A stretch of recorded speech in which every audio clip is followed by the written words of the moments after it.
everyone, welcome back to Strut Your Stuff Entrepreneurs. Hello. Hello. Oh, I'm Carly. And I'm Keon. And today we're interviewing Carla Holden from Her Business Boutique. Yay! Hi, Carla. Yay! How are you? Guys. So where are you today?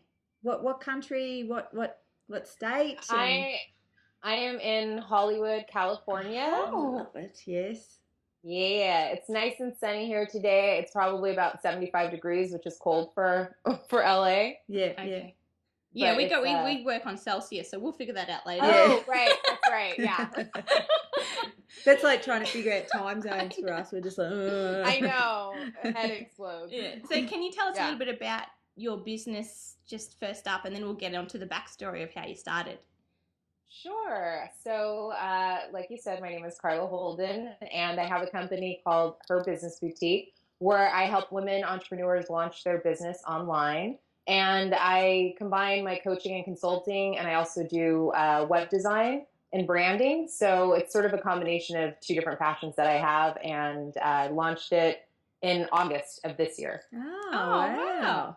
And so were you working in that industry beforehand, did you say?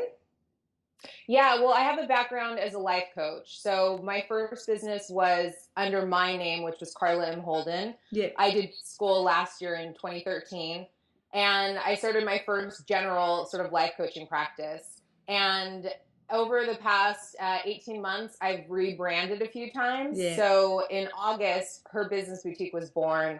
And it just sort of came about naturally. I started doing websites for other coaches, and then I started working with coaches, and then I thought, oh, I'll just kind of follow the breadcrumbs and see where it leads me. And Wow. I love to name Her Business Boutique. I love I was just about to style. ask you about the name. Yeah. So how did you come up with a couple of different ones, or?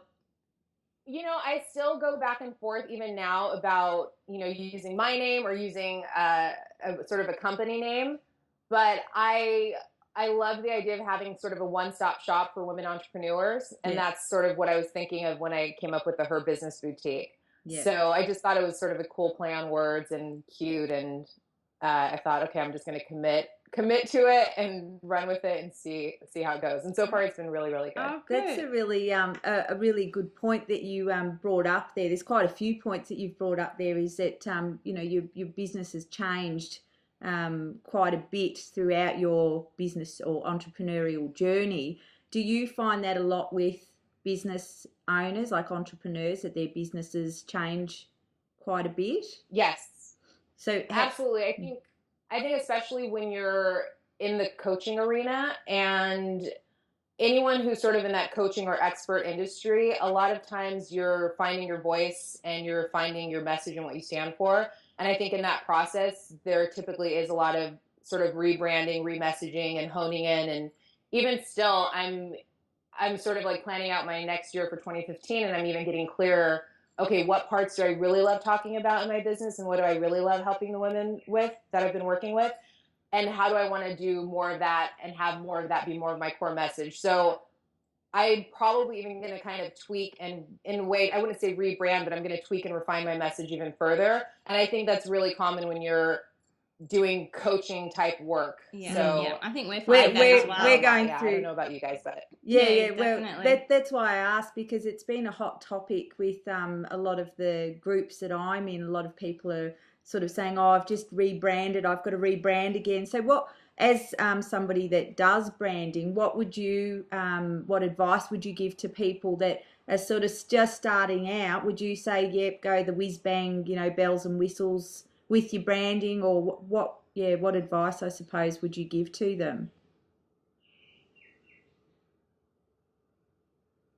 Yeah, I would say the main thing is to give yourself permission to rebrand and to change your mind. I mean, I have people on my list who are with me from the beginning, and they have seen me literally change my message and my focus. And I just am totally transparent, and I say, hey guys, I'm rebranding and I'm going to try a new thing. You can stick with me, or you can, say goodbye, but here's sort of where I'm at on my journey as an entrepreneur. So I think the first thing is to give yourself permission to change your mind and know that it's okay.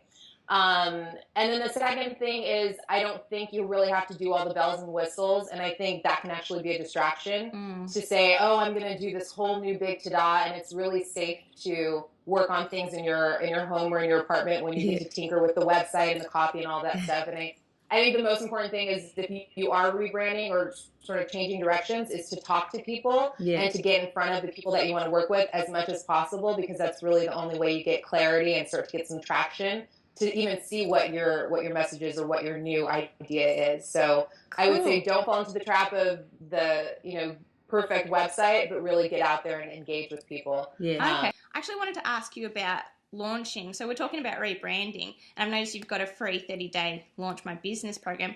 Is there any immediate tips that you can give to us as to how to launch, if you're launching a product or even a new brand?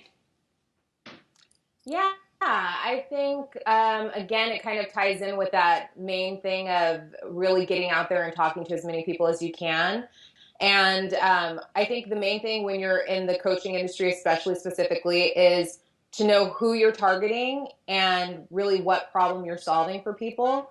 So that's sort of that first thing. If you have that foundational piece in place, and a lot of times that can be the hardest piece to get in place, is to really know, who am I helping and how am I helping them? And to be able to have at least one specific offer that you feel good about, that you can really just sort of blast out there into the world, even if it's a small offer.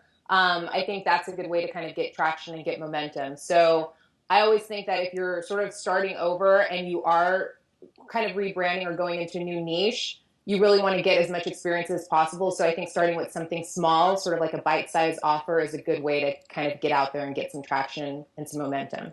Yeah. And do you find Facebook works well for you or for the coaching industry in terms of promotion, or would you recommend another platform?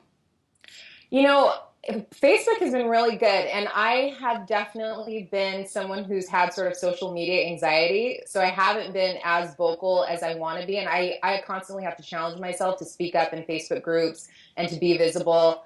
And I love Instagram because I love visuals and I love images and pretty things like that, but it seems like for the kind of work I'm doing, Facebook seems to be the best medium for now. And I've gotten a lot of clients just from being of service on Facebook. So that's one other tip is, if you can go into Facebook threads and go into groups that you're a member of and just sort of really genuinely be there to help people and answer questions, or if you just have something that would work for them, send them a comment, send them a message, and just be of service. And that alone has helped. It's like shocking and surprising how much people really do want one-on-one personal help. Yeah. So. And I suppose that brings up a point that some people feel they worry about giving away too much for free. So they might be like, oh, don't know if I should answer that question because that's part of my program that I answer it. So it's not a worry to give away the information for free, is it?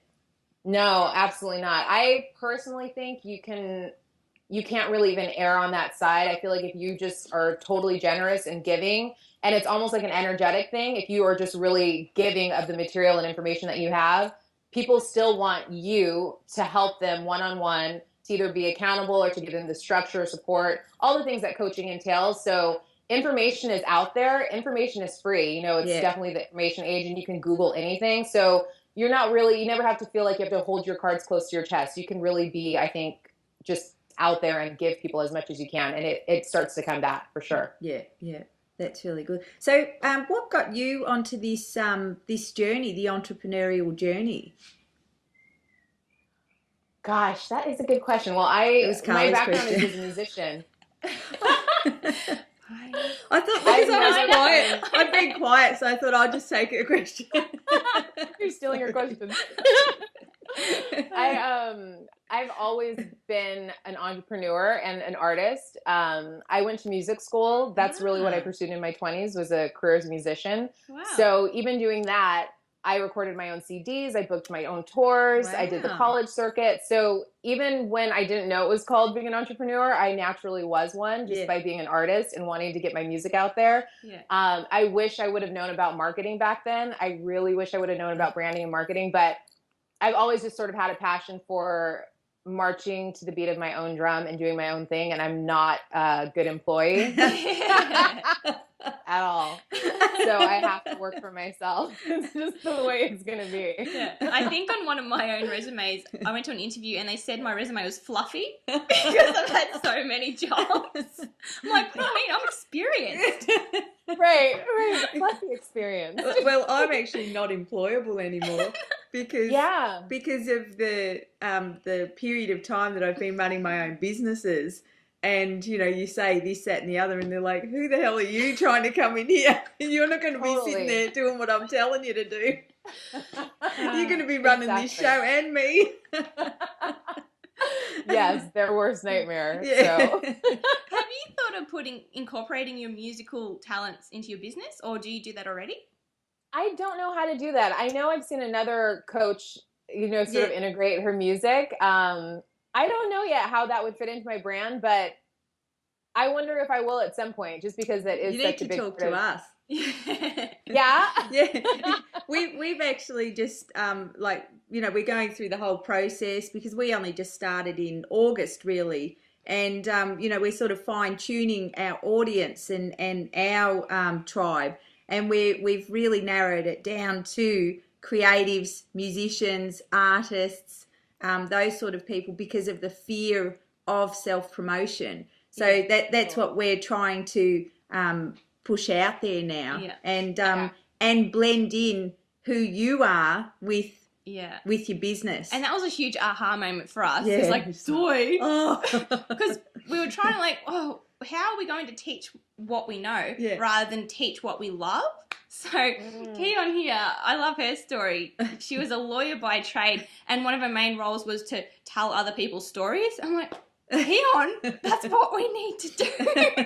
Yes, totally. It's so funny when you have that sort of aha moment where it's just sort of the natural thing that you've always done, and that you're just going to kind of incorporate that into your business. And I love that you mentioned that, because even with my business and my personality, I'm very silly and lighthearted, and I don't want to have to temper that down or not have that be part of. I just want to be able to be myself. That's also a main point of starting your own business, is like you want to express yourself. So that ties in for sure with being an artist. Well, that's the most important thing that I find, because you find that with these sort of businesses, you're in it 24/7, not because you have to be, but you love it, and you love it even more if you can be yourself. And totally. that's what makes it successful and genuine and brings the right people to you. Is if they love you or they don't like you, they won't come near you. They'll go to the next person. So it's just that freedom, I think, that we're all so lucky with, and the internet. I mean, we're sitting in your lounge room with you, and you're sitting in ours. I know. I love that. I love that. Soon we'll be able to pass each other a cup of tea or something. Right through the screen. Well, if it was after 11 a.m., we'd have a cocktail or something. Happy hour somewhere in the world. Yeah, that's right. You're funny, Keon. So, I can't remember what I was going to say actually. It was because your name is your business boutique. So do you say you work with women? Do you have a particular target market or industry that you like to work with? It's naturally become, I'd say, mostly coaches, a lot of health coaches, a couple of accountants, definitely service-based businesses. And again, I think as far as targeting, I'd say that just through sort of using my own voice and my own personality, I seem to attract people who are similar to me and have similar values and similar, I don't know, just sort of lighthearted people who don't necessarily want to take their business seriously and be, boring or boxed in. So I naturally seem to attract those kind of people, which I've been really happy about. Okay. And I really am enjoying working with a variety of sort of service-based individuals. So I've got another question. Sorry. That's okay. What outlet do you use to portray your personality? So do you use YouTube, or you prefer, showing your personality through your writing? Because I know there's like lots of different ways, but how do you do it personally? Yeah, I've just started dabbling with YouTube and being in front of a camera, and it is so much harder than I ever could have imagined. Oh my gosh, I have so much respect for people who do video. It's mind-boggling to me how I think I look and sound one way, and then I watch myself and I'm like delete. So, but you know what's funny? It must be some sort of block because you are completely natural now. Yeah. But it's basically the same as shooting video because you're on video. Right. I know there's something different when you have to watch it and edit it, and you should see when we do video together because I'm quite comfortable and she's like, hi, and she's so confident and bold, like in everyday world. In normal, yeah. It's like the camera light goes on and all of a sudden, hello. I'm bringing it out of her though. She's the robot. Yes, very robotic.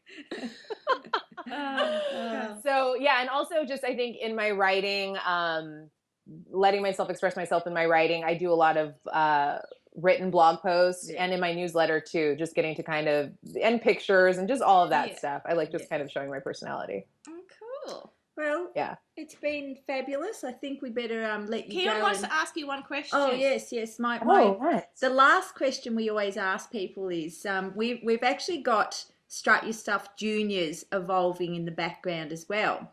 And what we hope to achieve with that is to get kids to, I'll just rewind.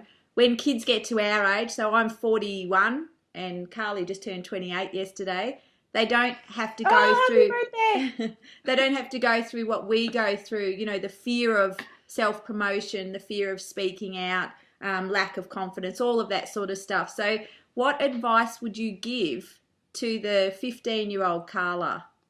Oh my gosh, wow. That's always the reaction. And that was such a long-winded way to ask that question. But you got to remember. That's such a great question though. I'm just trying to picture my 15-year-old self. You know, what's funny? It's when I was 15, I was definitely more fearless. Yeah. There's something about being young. You have that invincibility. So really, I would just say, and I still have to remind myself this all the time, to not let fear outweigh the trust factor and the love of what you're doing, and to really not keep the focus on myself, but to put it out there on the other people. Because when I put it on myself, I get self-conscious and it becomes about me, and I can get small and just fear-based. Whereas if I put it out there and think, how can I be of service and how can I help? I forget about myself and I can just be free and get out there. So I probably just say, don't think about yourself, think about other people and keep moving forward. Oh, I love that. That's beautiful. Yeah. Did you want to give your business a bit of a plug and how people can reach you? Say it again? Do you want to plug your business and tell us, everyone, how they can reach you? Oh, yes. You can find me. You can find me at www.herbusinessboutique.com. And I have a 30-day launch kit that I just created, that I just shot the video for a couple weeks ago.